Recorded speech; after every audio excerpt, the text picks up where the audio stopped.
Hey, what's up guys, it's Bakes back again with one of my random horror reviews. Today's movie I decided to give a rewatch to just purely because Insidious The Red Door has just come out in cinemas.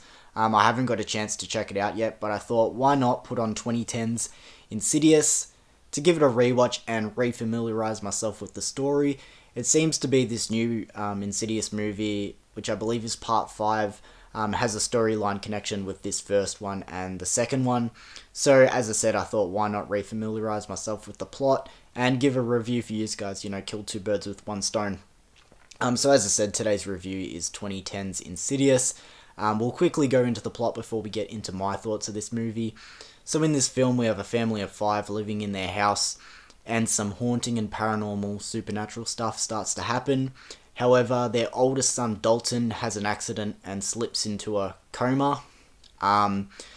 However, there is something a bit more supernatural and sinister going on with his accident, and the family are trying to figure out what's going on. So the plot, I'll leave it there, and let's get into my thoughts of 2010's Insidious. Now, I've brought this up on my channel many times before, but I'm not the biggest fan of these supernatural / paranormal demon possession movies, especially ones from around this time. I just kind of feel like they're all almost the same thing. They kind of all bleed and fuse into each other, and it's pretty much point for point the same story and plot through all of them. There's been that many times where people bring up a movie and they're like, oh, have you seen the one where this and this and this happens? And I go, oh, you mean this movie? And they go, oh, you're thinking of that movie. I mean this movie where this... It's like, fuck me, it's all the same shit, Something supernatural's going on in this house or with this family. They call in an expert who's normally either a priest or a paranormal guide, and shit goes on from there. And then it gets even worse because the studio knows it's a carbon copy of the last time they tried a movie like this, and they go, oh, well, we just gotta oversaturate with pointless jump scares that are ineffective and don't push the plot forward anymore. It all falls under the same subgenre, and as I said, around the same period of time. But sometimes a movie comes along where they try to do something a little bit different. They throw a unique twist into a formulaic plot that changes it up a little bit and lets me go, okay, this movie now has my attention. And I feel like for the most part, Insidious does that, with elements of introducing the further and things to do with Dalton's coma. I feel like it changes it up at least a little bit that makes me go, okay, this movie is trying something different. And watching the movie this time around, it very much felt like a test movie. As I said, directed by James Wan. And you got to remember, James Wan, this is 2010, so on the grand scale of things, this is actually still very early on in his career. And I feel like he was trying something with this movie, and it kind of feels like to me, the studio going, well, we'll give you a reasonable budget, we'll give you backing for your idea, and kind of, we'll throw shit at the wall and see what sticks and see if you can pull off something here. And it actually works in this movie. I feel like that's the sort of vibe going on, and I feel like it actually benefits the film. Before we move any further off the plot, this movie's kind of always been a fusion of two movies for me. One, The Conjuring, which I know this movie was before The Conjuring, but it has James Wan directing both movies, so it kind of has that feel going on with it. And Poltergeist, the whole saving a family member from a paranormal other side and having an expert come in to help out.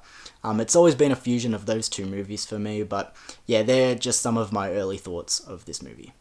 Now, a point that I seem to bring up every time that I do a review of one of his movies on my channel, but James Wan is so fucking good at directing horror movies. He just understands the horror genre. And by all means, he probably does get his flowers for being one of the best modern horror movie directors working at the moment.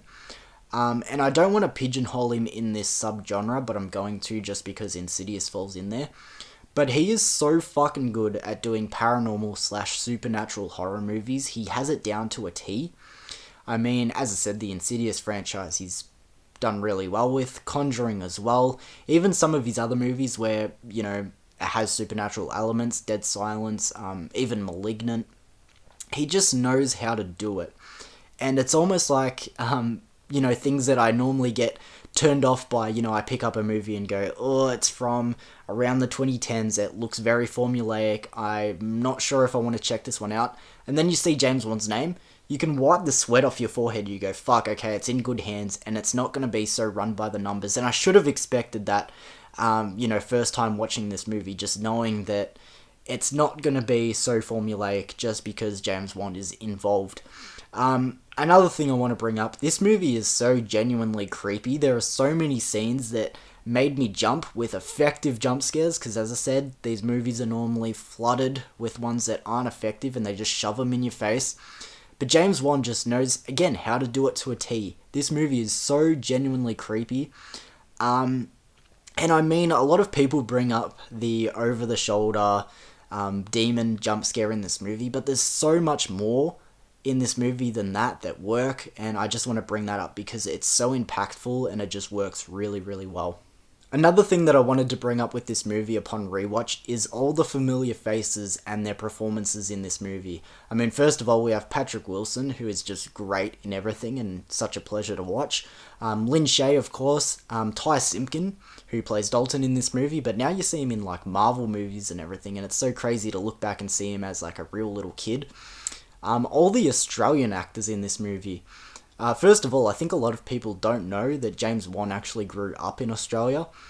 He wasn't born in Australia, but I think I remember reading from the age of 7 he grew up in Australia, so I've always considered him as an Aussie director.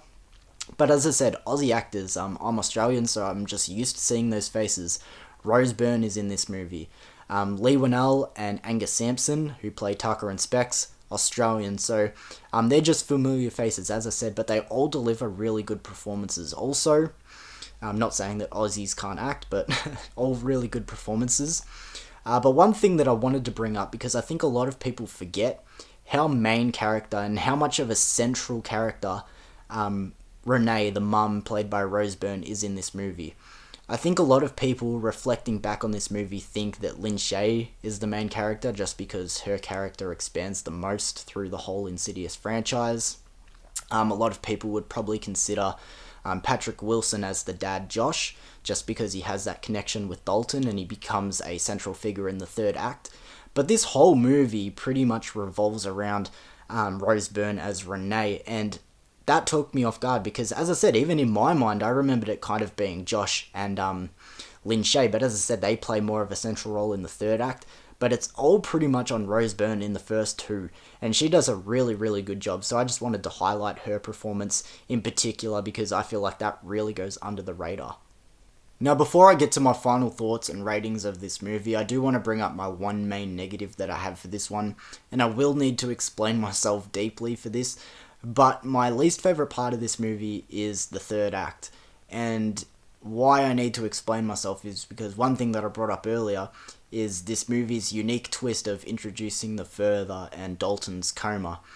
The third act is all about the Further. They journey into the Further, so I'm kind of contradicting myself, but what I mean is, in the first two acts, they're building up to the Further, and they're talking about that sort of stuff, and it's really interesting, but once they finally get there, it's a bit like, just spooky shit happening for the sake of spooky shit, and Josh journeying through it, spoiler alert, it just doesn't really interest me. The one thing that I do like is the Demon's Lair. I think that's actually really interesting, and the look of the demon and all that sort of stuff. But yeah, the third act is probably my least favourite. I feel like I did explain myself, but I know that it was a contradiction, so I needed to clear that up. One thing that I did forget to mention for positives earlier is I really like the score and the music in this one. Like, it stood out to me so much this time around. I was like, fucking hell, the music and the score in this one hits. And again, really pinpoint. But as I said, getting to my final thoughts and ratings now.